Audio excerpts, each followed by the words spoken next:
दोस्तों, वीडियो को देखने से पहले आपसे एक विनती है। वीडियो को लाइक करें और चैनल को सब्सक्राइब करें, क्योंकि इंडियन पीपल चैनल पर आपको बस सरकारी खबरें मिलेंगी। प्रदेश के सरकारी कर्मचारियों के लिए जरूरी खबर। सालों पुराने पेंशन और सेवा नियम बदलेगी सरकार, बनेगा 4 सदस्यीय समूह। मध्य प्रदेश सरकार सालों बाद अपने 7 लाख से ज्यादा नियमित कर्मचारियों और 4 लाख से ज्यादा पेंशन भोगियों से जुड़े पेंशन और सेवा नियमों में बदलाव करने की तैयारी में है। मध्य प्रदेश सरकार सालों बाद अपने 7 लाख से ज्यादा नियमित कर्मचारियों और 4 लाख से ज्यादा पेंशन भोगियों से जुड़े पेंशन और सेवा नियमों में बदलाव करने की तैयारी में है। इसके लिए एक 4 सदस्यीय समूह का गठन किया जाएगा, जो 1 साल के अंदर इन नियमों की समीक्षा करके अपनी रिपोर्ट सौंपेगा। इस प्रक्रिया के तहत सबसे पहले 1976 के पेंशन नियमों में संशोधन किया जाएगा, क्योंकि कर्मचारी आयोग ने अपनी रिपोर्ट पहले ही सरकार को सौंप दी है, जिसमें केवल निर्णय लिया जाना बाकी है। समूह के गठन का प्रस्ताव इसी महीने है, ताकि यह काम शीघ्रता से शुरू हो सके। केंद्र के समान नहीं है कुछ नियम।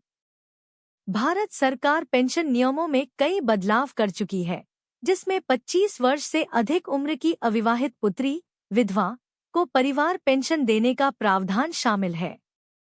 हालांकि मध्य प्रदेश में इस तरह का कोई प्रावधान नहीं है, जिससे इन श्रेणियों में आने वाले पेंशन भोगियों को लाभ नहीं मिल पाता है।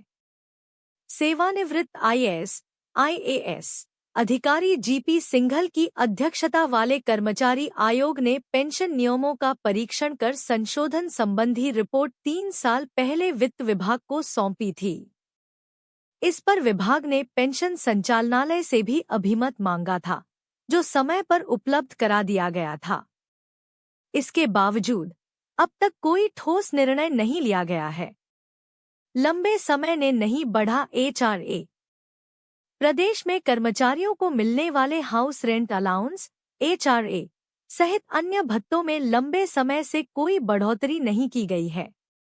इसके लिए तत्कालीन वित्त सचिव अजीत कुमार ने अध्ययन करके रिपोर्ट सौंपी थी, लेकिन वह भी ठंडे बस्ते में चली गई। विभिन्न संवर्ग के कर्मचारियों के वेतनमान, एम्प्लॉय बेनिफिट्स में विसंगतियों को लेकर कर्मचारी संगठन कई बार आवाज उठा चुके हैं। इसके अलावा सेवा भर्ती संबंधी नियमों में भी बदलाव की आवश्यकता है। हालांकि प्रदेश में कर्मचारी आयोग मौजूद है, लेकिन वह क्रियाशील नहीं है, जिससे इन मुद्दों पर कोई ठोस कार्रवाई नहीं हो पा रही है। बनेगा 4 सदस्यीय समूह। MP government employees news. Madhya Pradesh में कर्मचारी आयोग में वर्तमान में कोई अध्यक्ष नहीं है, इसलिए अब एक 4 सदस्यीय समूह का गठन किया जा रहा है। इस समूह में ऐसे अधिकारी शामिल होंगे जिन्हें विभिन्न प्रशासनिक पदों पर काम करने का अनुभव हो। यह समूह 1 साल के अंदर पेंशनरों और कर्मचारियों पेंशन रूल्स से जुड़े सभी सेवा नियमों का परीक्षण करेगा और आवश्यक संशोधन प्रस्तावित करेगा।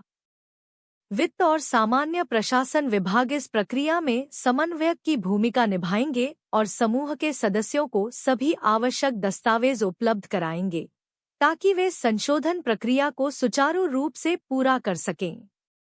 कर्मचारी संगठनों से भी की जाएगी बात। कर्मचारी संगठनों की समस्याओं को सुलझाने के लिए कमलनाथ सरकार ने कर्मचारी आयोग का गठन किया था, जिसे शिवराज सरकार ने भी बरकरार रखा था। इस आयोग पेंशन रूल्स के अध्यक्ष के रूप में सेवानिवृत्त आईएएस अधिकारी जीपी सिंघल को नियुक्त किया गया था, लेकिन उन्होंने कर्मचारी संगठनों से मिलने से इनकार कर दिया था। सामान्य प्रशासन या वित्त विभाग के माध्यम से जो आवेदन प्राप्त होते थे, उनके बारे में केवल अधिकारियों से ही चर्चा की जाती थी। कुछ संवर्गों की वेतन विसंगति, पेंशन रूल्स को लेकर आयोग ने प्रतिवेदन दिया था, लेकिन उस पर कोई कार्रवाई नहीं हुई। अब जो नया समूह गठित किया जा रहा है, वह कर्मचारी संगठनों से भी मिलकर उनकी समस्याओं और सुझावों पर विचार करेगा, ताकि संशोधन प्रक्रिया में उनका पक्ष भी शामिल किया जा सके। Thanks for watching this video. Don't forget to subscribe the Indian People channel and don't forget to press the bell icon for latest updates. Indian people channel पे आपको बस सरकारी कर्मचारियों की खबरें मिलेगी। दोस्तों, इस वीडियो को ज्यादा से ज्यादा अपने सरकारी भाइयों और बहनों के साथ शेयर करें।